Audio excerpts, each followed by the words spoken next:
કહેવાય છે કે જે વ્યક્તિનું વર્તમાન જ યોગ્ય નથી તે વ્યક્તિનું ભવિષ્ય પણ યોગ્ય થવાનું નથી. નમસ્કાર મિત્રો, હું છું જયમીન જોશી. સ્વાગત છે આપનું જય વાતમાં.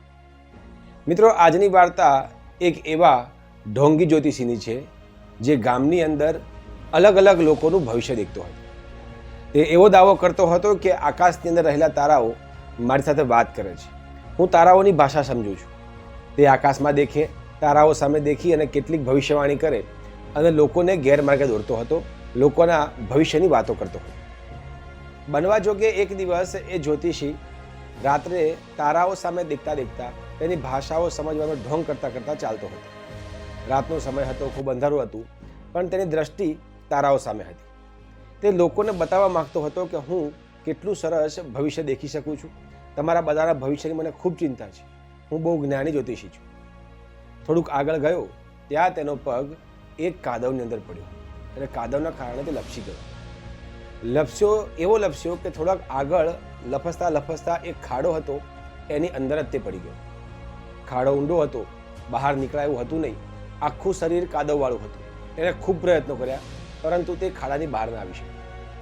આખરે થાકી હારીને તેને ગામના લોકોને મદદ માટે બૂમો પાડી. કોઈ હોય તો મને બચાવો, મારી મદદ કરો, મારી સહાયતા કરો. આમ જોર જોરથી ગામવાળાઓને તે જ્યોતિષ બોલાવવા લાગ્યો. જે લોકોએ સાંભળ્યું તે દોડીને ત્યાં આવી ગયા. જ્યોતિષને દેખ્યા. મારા તમે અંદર ક્યાંથી આવો બોલ્યા. અને કેટલાક લોકો દોરડું લઈ અને ખાડામાં નાખ્યું અને જ્યોતિષને બહાર કાઢ્યો. તેમાંથી ગામનો એક વડીલ એવો હતો જેણે જ્યોતિષને ત્યાં ખંખેરી નાખ્યો. તે વ્યક્તિએ જ્યોતિષને કહ્યું કે તું બહુ મોટો દાવો કરે છે કે હું આકાશના તારાઓની ભાષા સમજી શકું છું, મને લોકોના ભવિષ્ય વિશે ખબર પડે છે, હું આવનારી સમયમાં શું આવવાનું છે એની મને જ્ઞાત થઈ જાય છે, પરંતુ તને પોતાનું તારું ભવિષ્ય ખબર નથી. તું વર્તમાનમાં જ આ ખાડામાં પડવાનો છે, તને એટલું પણ ખબર નથી, તો તું લોકોનું ભવિષ્ય શું દેખવાનું.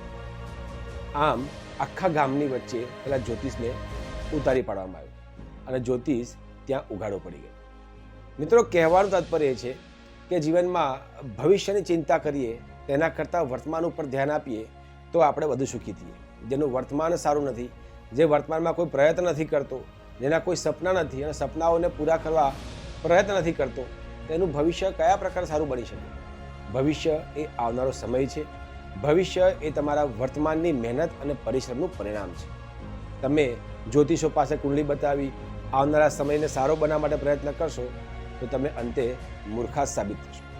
પોતાના વર્તમાનને ઓળખો, પોતાના સપનાને પૂરા કરવા માટે પરિશ્રમ કરો અને એવા લોકોથી દૂર રહો જે નકારાત્મક છે.